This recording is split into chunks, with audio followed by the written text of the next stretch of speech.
welcome to another edition of YCPL Book Talks. I'm Pearl. And I'm Beth. Thanks for joining us today. Did you guys know that we're in the middle of the Winter Reading Challenge? This January 1st through 31st, everyone is being challenged to read 5 hours in hopes of reaching our community goal of 1,000 hours. But to be honest, I think we're really hoping that we'll exceed 1,000 hours and go way beyond. Yeah, definitely. Yeah. So this challenge is actually sponsored in part by Simon & Schuster. It's a publisher, and they've chosen the theme Books Like Us, which highlights a number of diverse authors and encourages us all to read books that represent an array of voices, right? Yeah. Mm-hmm. Yeah. And so we decided what better way to celebrate some of these authors with this challenge by reading them and talking about them today. Yes, exactly. So first up, we have The Only Good Indians by Stephen Graham Jones. Yes. So this is a literary horror novel, and it follows 4 friends who grow up on a Blackfeet Indian reservation. When they're in their 20s, they go on a hunt, and they actually make a decision to kill more elk than they really need, which is actually a major taboo in their culture.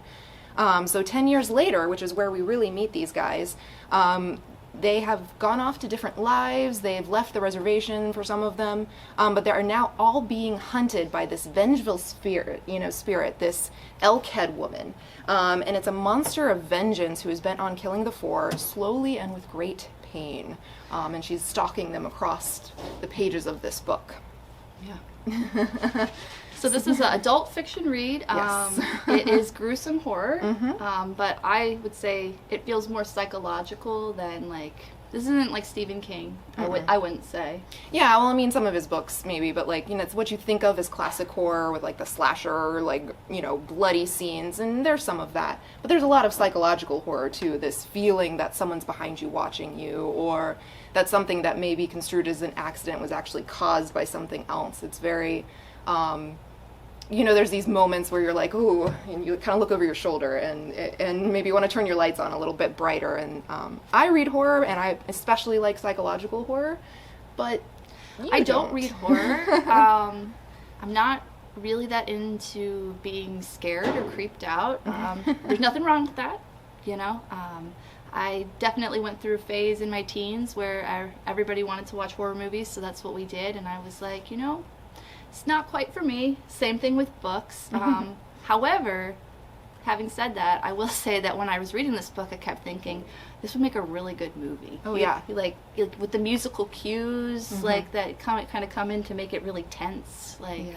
And the right framing, and, I think it would be a great movie, so yeah. Someone should get on that, Yeah. But as a book, as Beth said, it's more of a literary fiction, horror kind of thing, and it's not necessarily the most straightforward of reads. In terms of the writing style, so I had a harder time kind of getting into it. The pacing didn't exactly feel like it was kind of moving along. It was kind of slow, but I think that was the author's intention, to really kind of immerse us in what was going on. But as soon as I hit the middle part of the book, it was and I was just like, I need to know what happens next. And that's usually you're kind of wanting that to happen earlier, but it's worth it to stick with it, I'd say.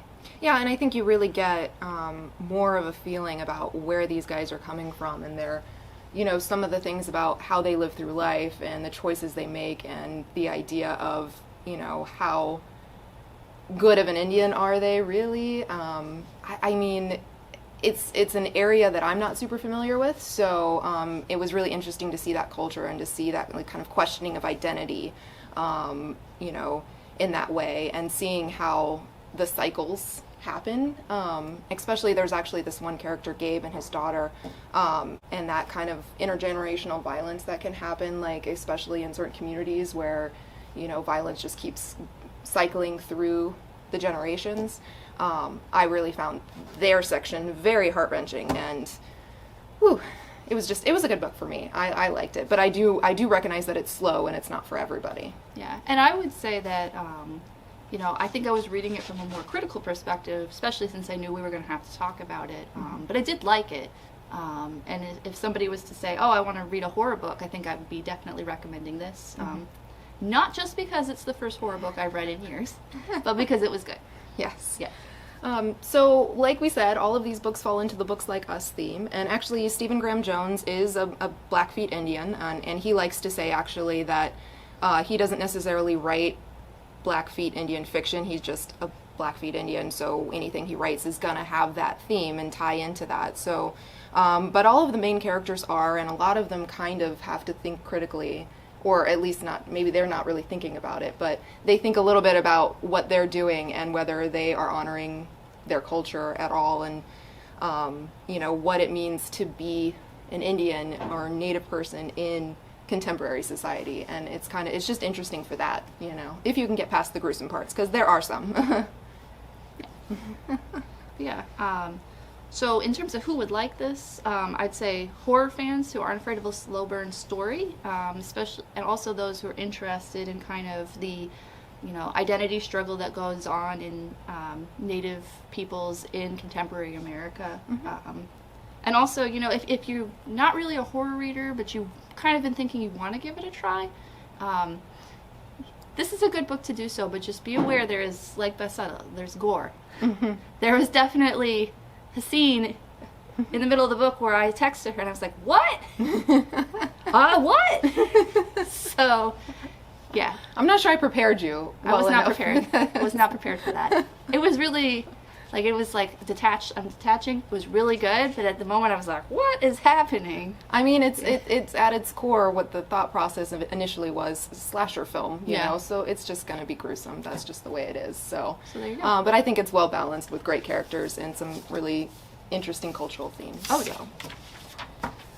So our next book is Race to the Sun by Rebecca Roanhorse. It is a middle grade fiction read.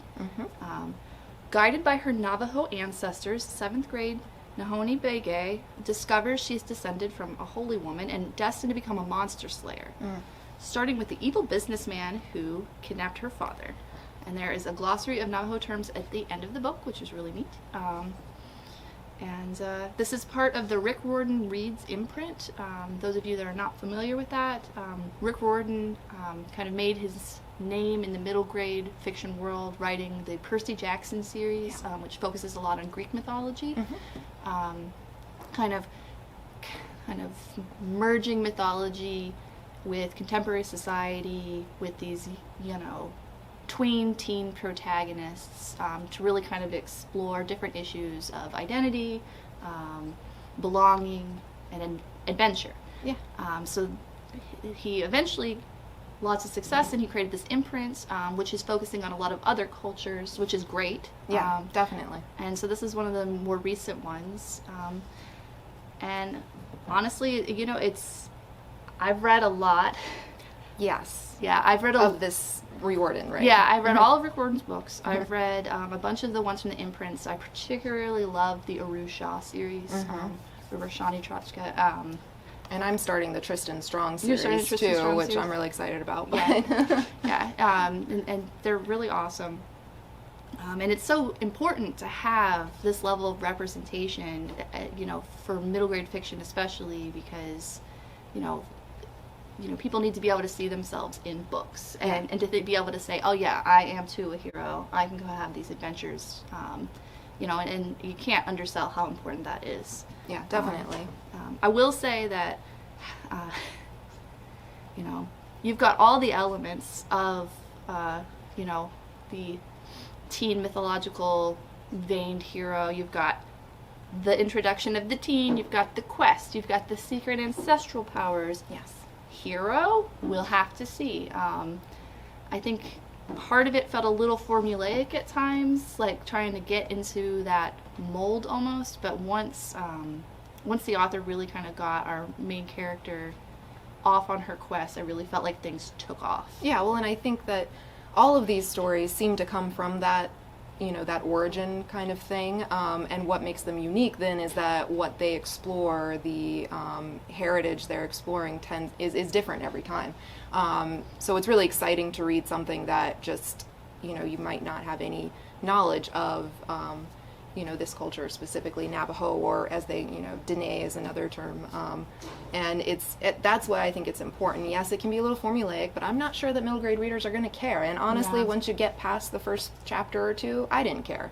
Yeah. And that's kind of the beauty of these books, is that they're just really great ways to explore those cultures, but also to provide really great protagonists, something that middle grade readers, and everyone can look up to. Because I think Nihoni is really a great example of someone who overcomes self-doubt. Yeah.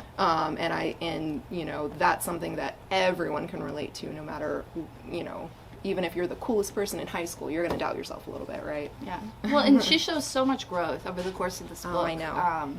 I love a protagonist that kind of starts in one place and really kind of comes into their own and really kind of realizes, who they want to be and how they're going to do that. And, you don't always get that, but you did in this book, and it was great. Yeah, definitely. And, I think, again, for a lot of the characters we're seeing, or at least in The Only Good Indians and Race to the Sun, there's a little bit about embracing your cultural identity, and I think that's really cool that not only was she doubting herself, she was doubting her place in her world. Is she deserving of whatever her whole heritage is supposed to be, her ancestors are giving to her? Does she deserve that? Does she pay enough attention to her culture to get that? So I think that's a really interesting point. Yeah. So definitely middle schoolers who like fantasy adventure stories, or even late elementary school aged kids. Yeah. If you've liked if you like a mythology in a contemporary society, teen hero, you'll enjoy this book for sure. And if you don't know anything about Navajo culture, this is a good introduction to that as well. Especially like you said about the glossary in the back. Yeah, I mean, and she doesn't, Rebecca Roanhorse doesn't shy away from using terms naturally.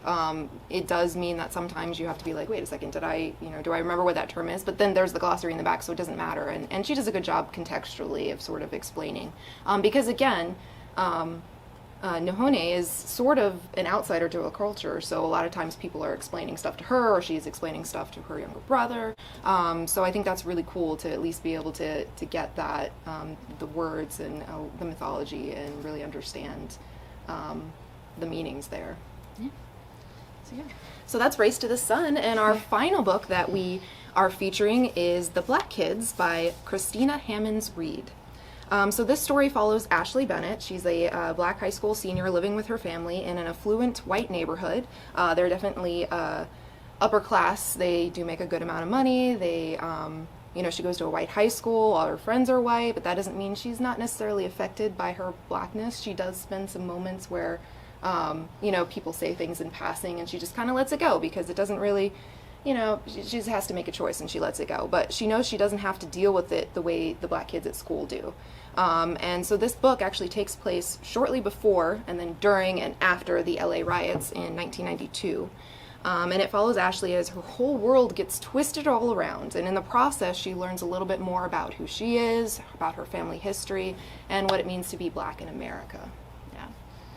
So I think it's a really, it was my favorite really of the three, probably, because I just really thought it was really great. I didn't know a lot about the LA riots. I think we all know, we may have heard Rodney King, that term, or, that people got acquitted, or the police who, assaulted him got acquitted and killed him. But I think that it was really interesting to see it in the moment from her perspective, because she doesn't live where this was happening, She lives in a pretty sheltered life. Purposefully, her parents wanted to shelter her, But I think it does a really good job of, being very realistic and in the moment. And Ashley just felt really real to me, and all of her friends felt real. And, I just really loved it. Yeah. No, it was really good. Yeah. I really enjoyed it as well. And I feel like I'm like, okay, what did you just say that I'm like, okay, I don't want to repeat you. I thought it was really, interesting because, Ashley is almost like in Race to the Sun, there's this almost awakening of a sense of self, and and stuff that, she acknowledges that have happened, things people have said, to her in the past that she just brushed off. She gradually kind of comes to this, like, no, like, You shouldn't say these things. You shouldn't say these things to me, you know. It's not okay. It's not okay, you know, and the fact that she's categorized the other black kids in her school as the black kids, but she doesn't consider herself to be a part of them. And then gradually over the course of the book, you know, she finds herself relating more and more and trying to figure out how, you know, does she fit in with that. And you see, you know, a lot of just, you know, a lot of flaws in people. And Ashley isn't, you know, she's not the most perfect person. She makes choices in this book that you're kind of like, okay, you know. But like you said, it feels realistic, you know, and there's growth there too, which is really great. And I think that's really what makes a realistic character, is you have someone who goes through a journey, and, you know, whether it's their identity or the choices they make or whatever, they grow, and that's how you know you've got a good character. You've got a good book, a good author who knows how to write good characters. There's great dialogue in this book too. I think it definitely resonates with today. I found it really interesting that in the book in '92 they're making comparisons to the Watts riots of like the '60s, and the reader can make comparisons to what's happening now. So it's very timely, and it's just a really good book. Yeah, it came out, I want to say, back in August, so it was only a couple months after, you know, things really started to heat up over this past spring and summer, and you know, I'm just thinking about how you were saying that, you know, it feels like this book kind of connects to the concept of, like, you know, history and you know, and not just intergenerational violence, but also just kind of like, you know, cyclical issues that things happen. And the interesting thing that I find is the character sort of Ashley especially doesn't really know anything about her family history, but she still feels uneasy about things. And there's this moment where a character says, you know, it doesn't matter if you tell her the story or not, she's going to feel it in her bones. And you know, Ashley wanting to find out more about her family history, I think, becomes a thing. You know, before she just didn't seem to care, and not in that like purposeful I don't care way, but just in, you know, you're a teen, you got other things to think about. But I do think that, you know, seeing the history of what's happened to her family, but also everything around her in her city, is just really interesting to see how she finally gets to explore that. Yeah, and there's a quote on the back of the book, which I can see right now,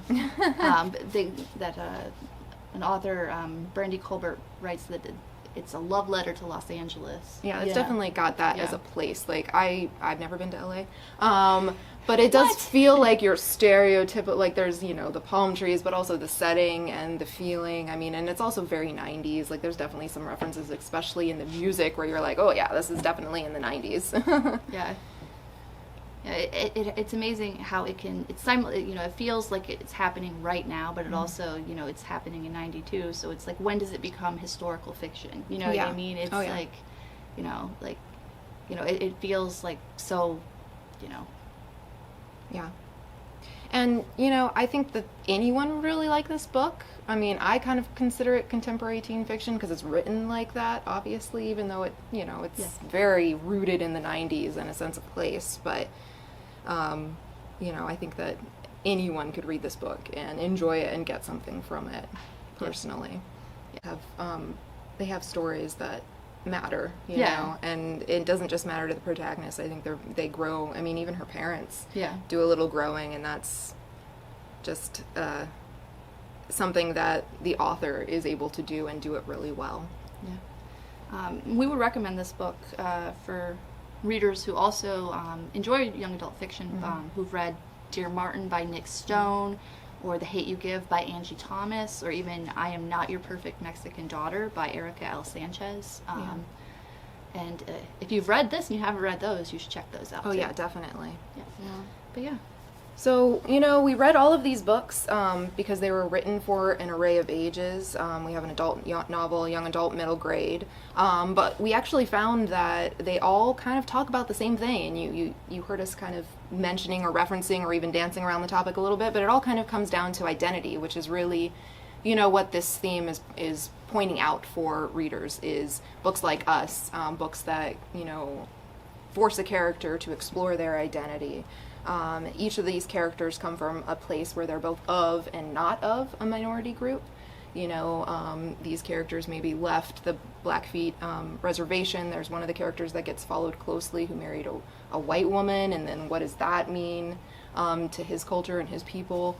But they all kind of question whether they either deserve that identity, what their identity is, whether they belong in wherever they are. And I just found that really interesting, that those are all themes kind of being thought about and written about by authors of such different backgrounds. Yeah. Well, and they also grapple with the fact that regardless of how they may feel about their identity, based on how other people perceive them, what other people see when they see them, they're even if they're not sure how they identify or how they feel about that, they are being labeled instantaneously. Mm-hmm. And all the baggage that comes along with that, from the smaller scale to the more dangerous. Yeah. So it's one of those things that trying to kind of grow, and try to figure out, what does your identity mean to you, what does your culture mean to you, what does it mean to other people, and how are you going to navigate the world. Yeah. And how much of who you are as a person depends on your ability to know or accept or even let go of your family history. I found that to be really interesting, to see how family history plays into each of these books and really affects the characters.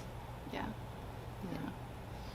But those are our 3 books that we read with our Books Like Us theme for our Winter Reading Challenge. Yeah, there are a lot of great authors that they're highlighting for the Winter Reading Challenge.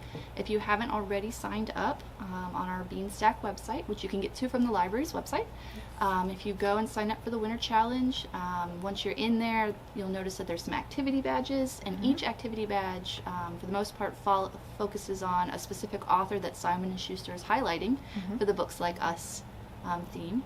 So you'll see one for each of these lovely authors and a bunch of other ones too.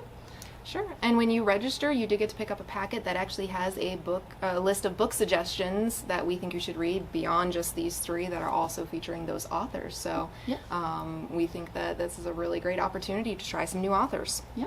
And it's the first full week of the challenge, so there's no way it's too late to register. Oh, no. So you definitely would want to get that taken care of so you can help contribute to our reading goal. Yep, 1,000 hours, but we think we can all read some more. Yeah. 2,000. No number's too high. Let's shoot for the stars. 1,500 it is. Okay. Yes. But anyway, thank you for joining us today. Please be sure to like and subscribe to us on Facebook, Instagram, and of course YouTube. And to make sure that you're staying up to date with everything that the library has to offer. Happy reading!